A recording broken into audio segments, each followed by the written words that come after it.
viel Teufel! Was ist denn das für ein Kracherl? Das schmeckt nur wie alte Socker. Das ist kein Kracherl, das ist ein Gebissreiniger. Da tun wir vorher die Zähne eingeworfen. Was für Teufel hier! Hey, was machst denn du da? Ein Couch-Potato-Selfie. Schwan, nix Selfie. So kann ich wenigstens meine Nachrichten lesen. Ohne Brühen.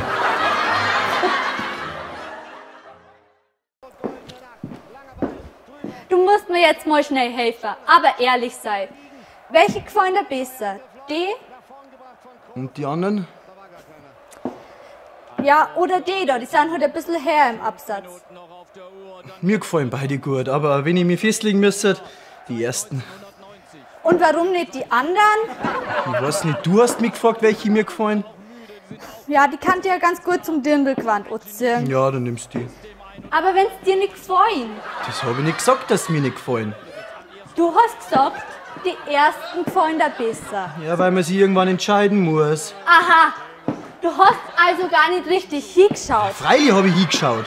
Also, Naja, die zweiten sind schon gut und wenn's der Daumen... ja, Daumen gern's mir ganz gut.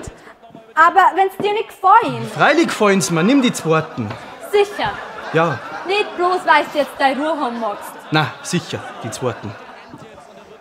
Ja, dann nehm ich die zweiten. Aber ich lass meinen Braun auch noch mal schicken, nur zum Probieren.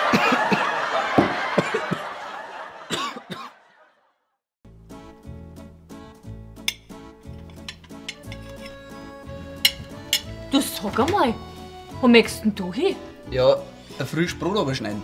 Das da ist schon total trocken. Du zuerst wird das alte aufgebraucht, gell? Dann mag ich gar nichts mehr. Ja, und was ist mit dem Geschirrspüler? Ja, klappst du dran hier wieder allein ein? Ja, meine Mama, zuerst gehört das alte aufgebraucht. Ja, vielleicht sagst du auch mal was, ha?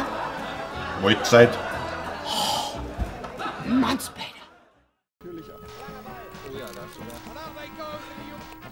Glaubst du, dass ich Samstag auf die Nacht und es kommt nur Scheißdreck im Fernsehen? Das gibt's doch gar nicht dahin.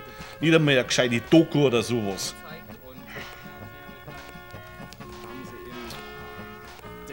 Dann schalt halt aus. Vielleicht fällt uns zwei was ein, was wir miteinander machen könnten, ha? Ohne Fernseher, den brauchen wir nicht. Haben wir früher auch nicht gebraucht. Ui, schau hin, der aserbaidschanische Mistkäfer. Ha, die gibt's ja überall, diese Mistviecher. Ha? Ah, faszinierend, gell? Boah. Absolut faszinierend, ja. Absolut.